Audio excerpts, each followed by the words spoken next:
नमस्कार दोस्तों, voice for new India Jeet knowledge platform पर आप सबका स्वागत करता है।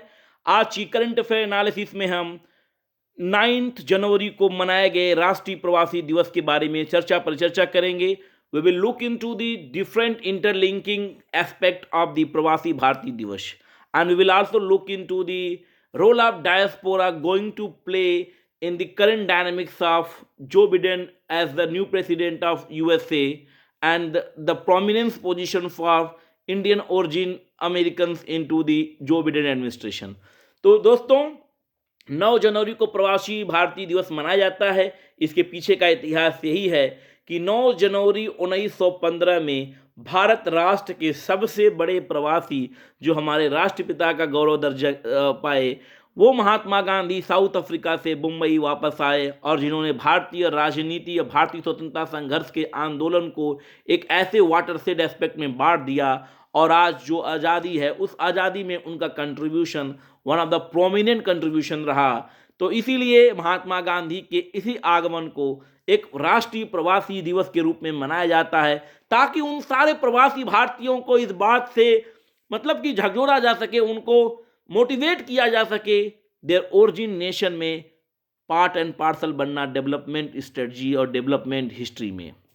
मेरे दोस्तों, एलएम सिंघवी के नेतृत्व में एक हाई लेवल कमेटी कंस्टिट्यूट की गई और इस हाई लेवल कमेटी ने ये रिकमेंडेशन दिया कि हमें अपने डायस्पोरा को कनेक्ट करने के लिए, अपने डायस्पोरा को फ्रूटफुली कोलैबोरेट और कोऑर्डिनेट करके इंटरलिंक्ड करने के लिए Indian economical development as well as India prominence in soft diplomacy करने के लिए हमें अपने प्रवासियों को इंटरलिंक्ड और लिंक्ड करना पड़ेगा।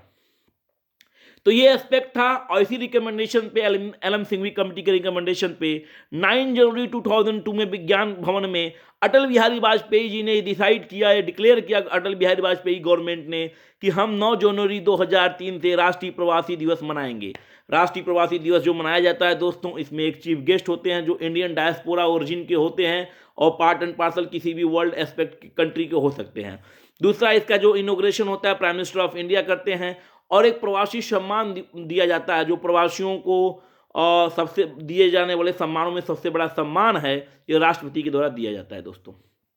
तो नाउ हमने एक हिस्ट्री जाना कि एलएम सिंघवी कमेटी का रिकमेंडेशन, 2002 में डिक्लेरेशन, 2003 में पहला प्रवासी दिवस मनाया गया, 9 जनवरी 915 को महात्मा गांधी के बैक टू इंडिया आने साउथ अफ्रीका से being celebrated as the national Pravasi दिवस।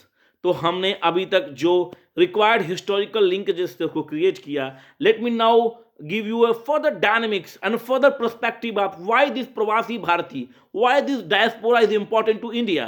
Let me introduce you. Nowadays, we are one of the prominent country who is have a presence worldwide, and not worldwide presence. The presence is politically, economically very important.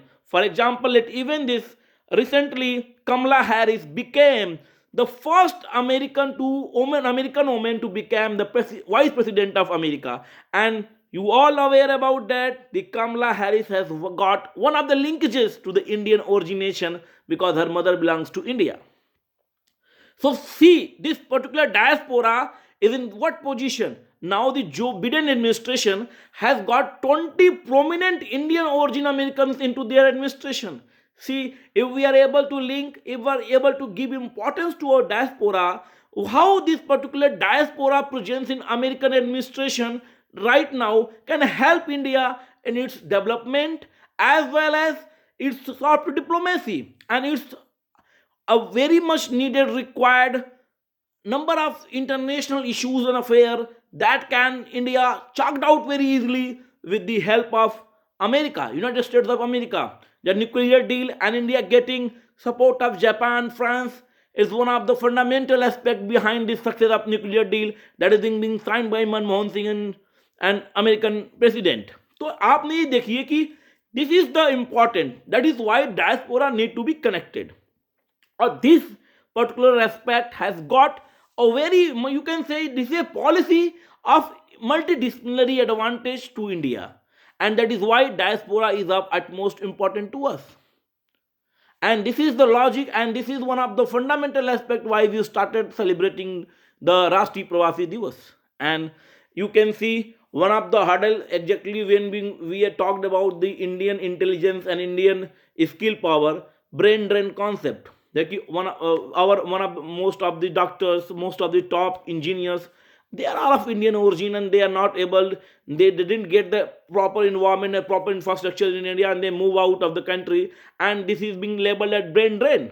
This brain drain can be corrected. We are going to celebrate this Pravasi Divas and being able to easily connect our Pravasis, make them feel important, make them feel like that their country of origin needed them, give importance to their contribution, then they will feel free to connect, to back India, to support India, and this will add on to the Indian diaspora in importance and Indian diaspora advantage to India. And this is the one of the logic behind celebrating this Pravasi Bharati Divas. Till 2015, India is celebrating yearly and regional Pravasi Bharati Divas in different parts of world cities are also conducted. But important one is this conferences. After 2015 के बाद हमने decide किया Modi government ने कि हम 2 साल के बाद मनाएंगे और उस बीच में हम इंटरवेनिंग कॉन्फ्रेंसेस करते रहेंगे. तो अब यूथ को भी कनेक्ट किया जा रहा है प्रवासी भारतीय दिवस के रूप में. तो इस बार का जो प्रवासी भारतीय दिवस मना, वो प्रवासी भारतीय दिवस का थीम था जिस कंट्रीब्यूटिंग टू द आत्मनिर्भर भारत.